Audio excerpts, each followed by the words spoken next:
죄라고 하는 것은 파괴성을 가지고 있습니다. 잉태하면 문제가 됩니다. 그래서 야고보서 1장 15절 말씀대로 욕심이 잉태한즉 죄를 낳고 죄가 장성한즉 사망을 낳습니다.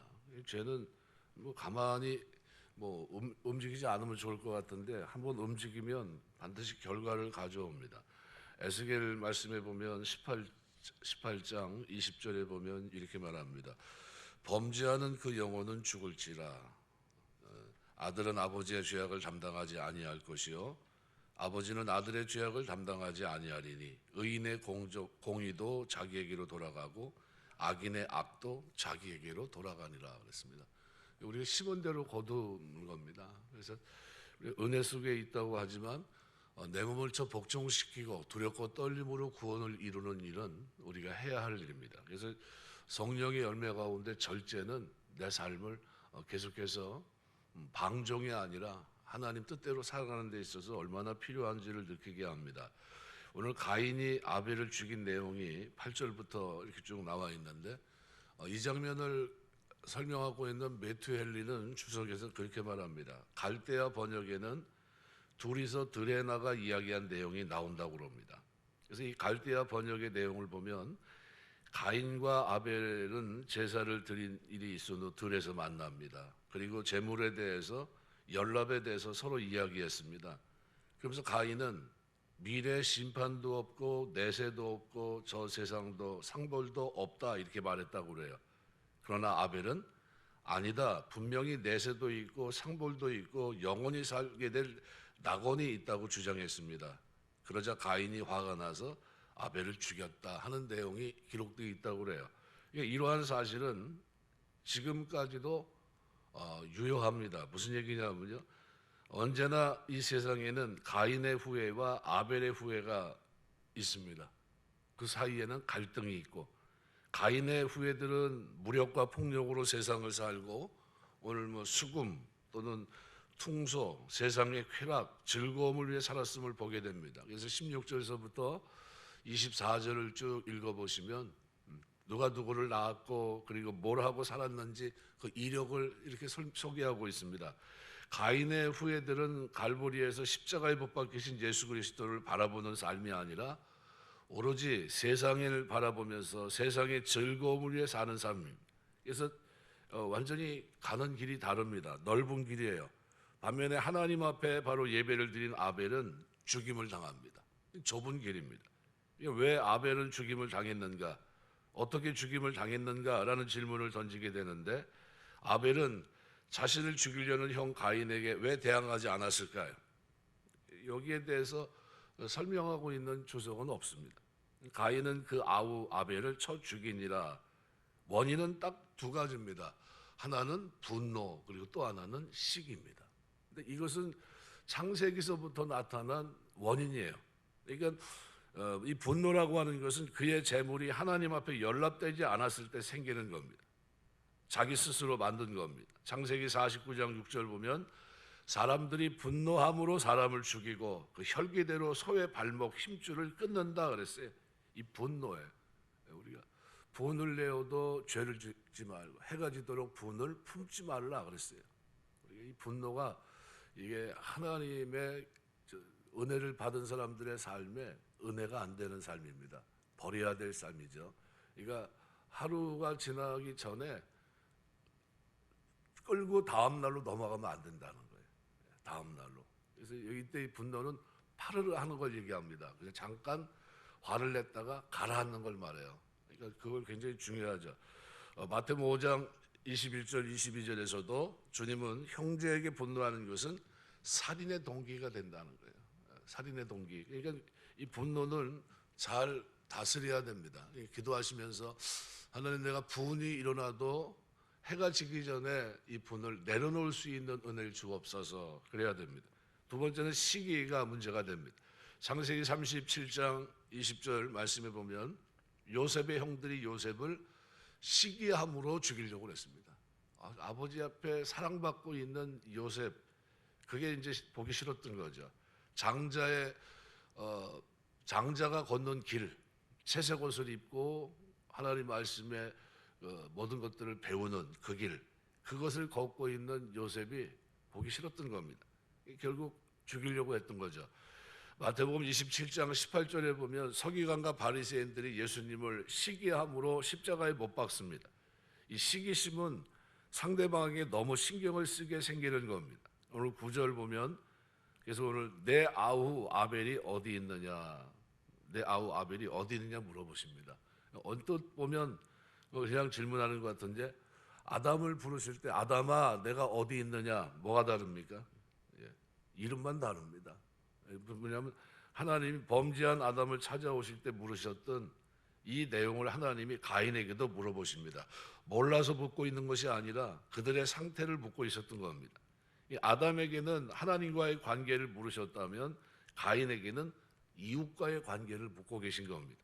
내 아우 아벨이 어디 있느냐, 이 질문은 우리에게 이웃에 관한 관심을 일깨워주는 그런 질문입니다.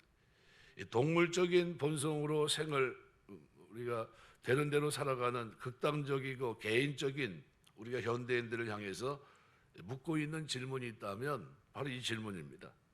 내 아우 아벨이 어디 있느냐, 내 친구 누가 어디 있느냐. 그러니까 굉장히 중요한 거죠. 야고보서 4장 17절에 보면 사람이 선을 행할 줄 알고도 행치 아니하면 죄라 그랬습니다. 이웃이 불행할 때 내가 도울 수 있는데 무관심하거나 돕지 않으면 그것도 죄라고 하는 겁니다. 내 아우 아벨이 어디 있느냐, 이것을 우리 마음속에 좀 곱씹어 보셔야 돼요. 내 삶의 주변에, 내 주변에 있는 사람들에게 네가 알고 있는 아무개는 어떻게 됐느냐, 우리 주님이 물어보시겠다는 거하고 똑같습니다. 그래서 예수님은 마태복음 19장 19절에서 말씀합니다. 내 이웃을 내 몸과 같이 사랑하라 그랬습니다. 내 몸과 같이.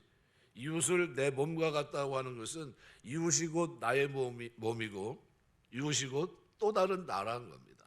이웃에 대한 관심. 근데 지금 현대는 어떻습니까? 사랑이 식어져서 이웃에 대한 관심이 없어요.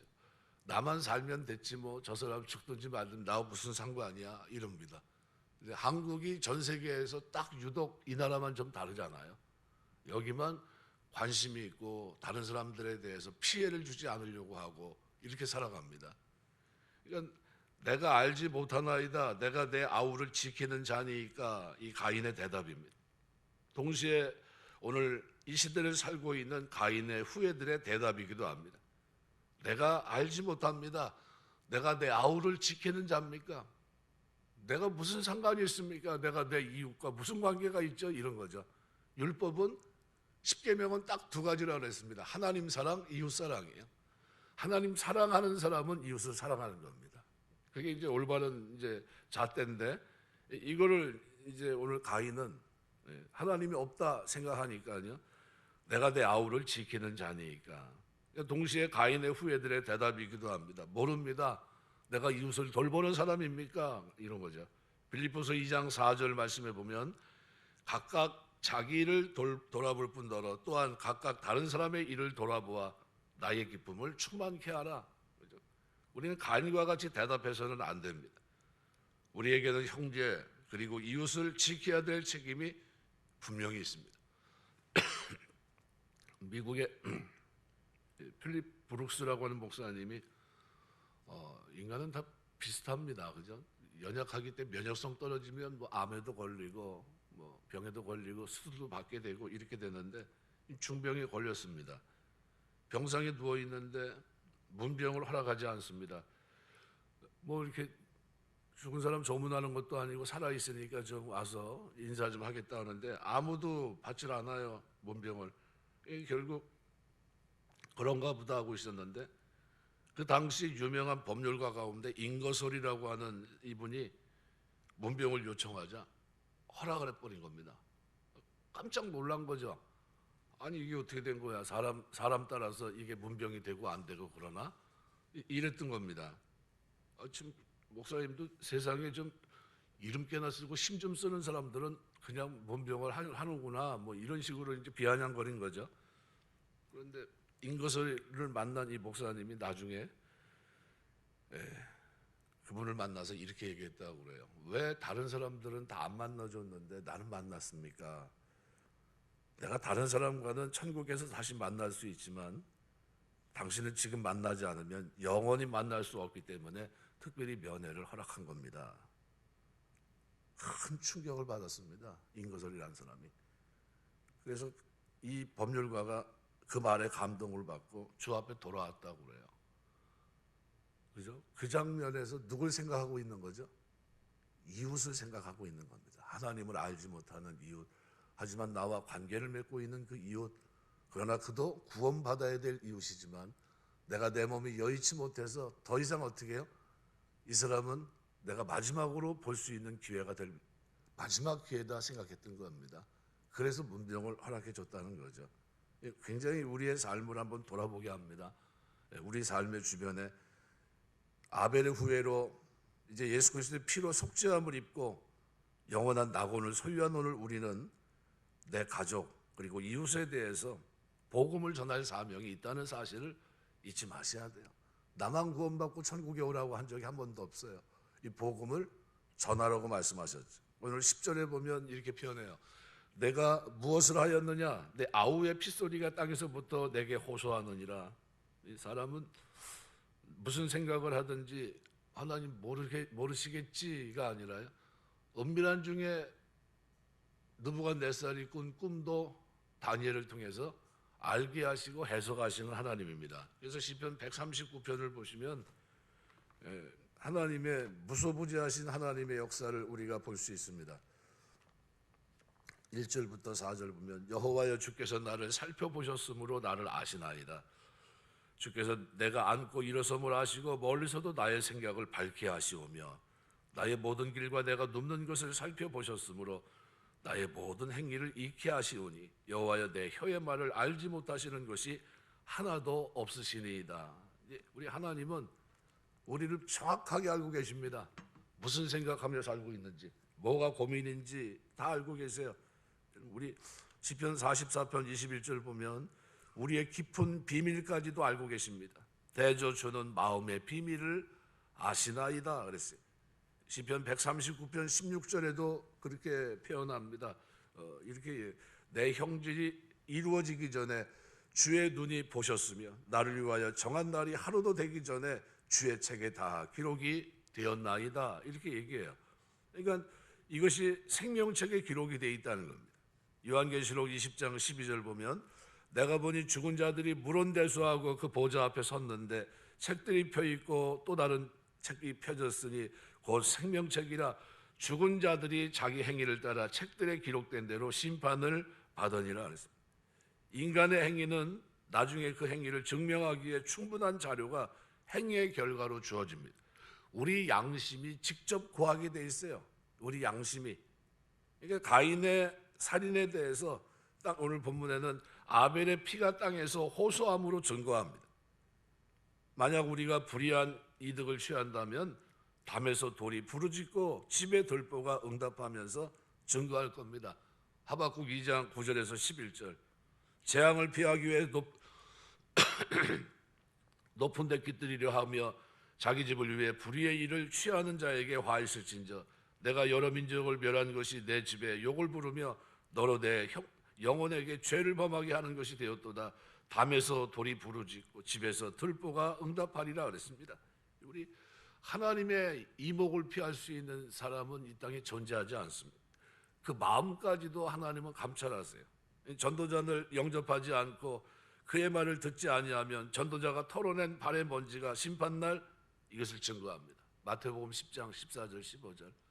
우리가 살아가면서 우리의 삶은 하나님이 다 기억하세요. 그래서 시편 기자는 뭐라고 얘기하냐면 언어도 없고 들리는 소리도 없으나 그 소리가 온 땅에 통한다. 시편 19편 3절 4절에 말합니다. 무슨 얘기입니까? 지금 우리 마음속에 악한 생각 분노가 있다면 그로 인하여 빨리 뛰는 우리 심장에 뛰는 소리를 하나님이 듣고 계시다는 거예요. 언어도 없어요. 들리는 소리도 없습니다. 그러나 그 소리가 온 땅에 지금 어떻게 움직이고 있다는 거예요. 온 땅에 통하고 있다는 겁니다. 하나님은 그걸 알고 계시다는 거예요. 땅이 그 입을 벌려 내 손으로부터 내 마우의 피를 받았은즉 내가 땅에서 저주를 받으리니 내가 밭을 갈아도 땅이 다시는 그 효력을 내게 주지 아니할 것이요 너는 땅에서 피하여 유리하는 자가 되리라. 가인은 하나님으로부터 마치 사형 선고를 받았습니다. 어떤 선고죠? 예, 여기 가인은 이제 두 번째 어떻게 보면 은혜가 거부된 선거입니다. 대가를 얻은 것이 은혜인데 하나님 앞에 불쌍히 여김을 받는 건데 가인이 받은 저주는 아무리 수고해도 먹을 것이 없고 땀 흘려 일해도 소득이 없다 이런 얘기입니다. 학개서 1장 6절을 보면 너희가 많이 뿌릴지라도 수확이 적으며 먹을지라도 배부르지 못하며 마실지라도 흡족하지 못하며 입어도 따뜻하지 못하며 일꾼이 싹을 받아도 그것을 구멍 뚫어진 전대에 넣음이 되느니라 그랬습니다. 결국 이 모습은 가인이 하나님 앞에 저주받은 모습이에요. 아담은 땅이 너로 인하여 저주를 받으리라 선고를 받았습니다. 그 선언의 말씀이 가인이 범죄함으로 즉각적으로 가인에게 임하고 있는 모습을 우리가 볼 수 있는 겁니다. 우리는 모두 아담의 후손입니다. 이 같은 저주를 받아 마땅한 인생들이지만 예수 그리스도께서 대신 저주를 받아주셨고 십자가에 죽으시면서 속량해 주셨습니다. 우리가 누리는 우리의 구원, 이 자유함은 예수님으로부터 주어진 겁니다. 그래서 갈라디아서 말씀해 보시면요, 갈라디아서 3장에 보시면 이렇게 표현합니다. 3장 10절부터 13절 보시면 무릇 율법 행위에 속한 자들은 저주 아래에 있나니 기록된 바 누구든지 율법책에 기록된 대로 모든 일을 항상 행하지 아니하는 자는 저주 아래에 있는 자라 하였습니다. 또 하나님 앞에서 아무도 율법으로 말미암아 의롭게 되지 못할 것이 분명하니 이는 의인은 믿음으로 살리라 하였습니다. 율법은 믿음에서 난 것이 아니니 율법을 행하는 자는 그 가운데 살리라 하였느니라. 그리스도께서 우리를 위해 저주를 받은 바 되사 율법의 저주에서 우리를 속량하셨으니 기록된 바 나무에 달린 자마다 저주 아래에 있는 자라 하였습니다. 그렇습니다. 우리가 어떤 복을 받았는지를 우리가 기억한다면 우리가 이제는 하나님 복음 안에서 속량 죄사함 받고 하나님의 자녀로 거룩하게 이 땅을 살아내야 될 책임이 우리에게 있습니다. 이것이 십자가의 은혜이고 구원의 복음입니다. 가인은 이 저주를 받고 하나님께 부르짖습니다. 내 벌이 중하여 견딜 수 없나이다. 14절에는 무릇 나를 만나는 자가 나를 죽이겠나이다. 어떻게 보면 회개하는 것 같지만 회개가 아니라요, 하나님께 항변하는 겁니다. 하나님, 내가 홧김에 죽이긴 죽였지만 너무한 거 아닙니까? 이런 얘기입니다. 그래서 이 가인에 대한 얘기를 요한일서 3장 사도 요한은 12절에 이렇게 말합니다. 가인같이 하지 말라. 저는 악한 자에게 속하여 그 아우를 죽였다라고 말씀합니다. 가인같이 하지 말아라. 간악하고 교만한 마음은 하나님 책망으로 바로 잡을 수가 없습니다. 자신들에 대한 처사가 부당하다고 생각하기 때문입니다. 그래서 벌을 7배나 주시겠다고 한 것도 가인을 죽이는 사람은 하나님께서 철저하게 벌하시겠다고 하는 그런 내용입니다. 우리 예수 믿는 사람들은요, 원수 갚는 게 하나님 손에 있습니다. 그래서 15절 보면 가인을 죽이는 자는 벌을 7배나 받으리라. 하나님은 울부짖는 가인에게 말씀해 주십니다. 범죄한 가인에게 벌을 주셨습니다. 그러나 그 가인을 사람들이 벌해서는 안 된다는 거예요. 하나님의 손에 맡긴 겁니다. 가인을 죽이는 사람은 하나님께서 철저히 벌하시겠다고 말씀합니다. 진노 속에서도 보호해 주시는 말씀을 주셨던 겁니다. 로마서 12장 19절 원수 갚는 것이 내게 있으니 내가 갚으리라. 사무엘상 26장 1절에서 25절 보면 사울은 두 번이나 죽임 당할 수 있는 절대절명의 운명스러운 그런 만남과 다윗은 그 기회를 잡습니다. 그런데 그는 죽이지 않아요. 사무엘상 16장 10절 12절에도 시므이를 보복하지 않습니다. 우리가 살아가면서 절대로 원수 갚지 않게 되시길 주의 이름으로 축원합니다. 그래서 아벨의 이 핏소리, 이게 복수입니다. 그러니까 의로운 모든 성도들의 핏소리가 하나님께 지금 어떻게 호소되고 있다는 거예요. 호소되고 있다. 성도이기에 당하는 어려움, 바로 살려고 애쓰다가 당하는 핍박, 하나님이 기억하시고 대신 갚아주십니다. 우리가 말씀을 맺겠습니다. 언어도 없고 들리는 소리도 없고 소리가 그렇지만 온 땅에 통합니다. 하나님이 아세요. 그죠? 죄를 지으려고 하는 마음도 그리고 하나님 말씀대로 살려고 하는 마음도 하나님이 다 아세요. 아무 소리도 안 나는 것 같은데 뭘 보고요? 심장 뛰는 소리를 보시고 하나님 아십니다. 뭐 생각하고 있는지. 우리가 가인의 이 안타까운 장면을 이렇게 보면서 우리가 하나님 앞에 얼마나 복받은 사람인가. 그래서 신앙생활은 항상 뭐죠? 내가 구원받은 것으로 끝나지 않는다는 거예요. 이웃에 대한 배려, 이것이 반드시 있습니다. 그래서 오늘 이 본문을 보시면서 우리가 하나님 이와 같은 갈등 속에 우리가 이 세상을 살아가는데 나에게서 제거할 것이 있다면 뭐죠? 이 분노 그리고 시기, 이것은 어떻게 해요? 하나님께 영광이 되지 않는 잘못된 육체의 일들입니다. 이것은 반드시 어떻게 해요? 우리가 제거해야 됩니다. 이겨야 나가야 되고요. 그러는 가운데 우리가 이 땅에 살면서 하나님 사랑하며 이웃 사랑하면서 하나님의 자녀답게 이 땅을 살아내야 될 줄 믿습니다. 오늘 저와 여러분의 삶 속에 죄의 파괴성이 무섭다는 사실을 생각하시고요. 죄는 모양이라도 우리가 갖지 말아야 됩니다. 어떤 일이 있어도 죄는 모양이라도 버림받아야 됩니다. 우리 살아가면서 오늘 가인의 이 실패의 장면을 보면서 하나님, 내가 거룩한 백성으로 아벨이 걸어갔던 길을 걸어가며 의의 길을 걸어갈 수 있는 하나님의 사람 될 수 있도록 은혜 베풀어 주옵소서 기도하시고, 그런 은혜가 저와 여러분의 믿음 생활 속에 늘 넘치게 되시길 주의 이름으로 축원합니다. 기도하겠습니다.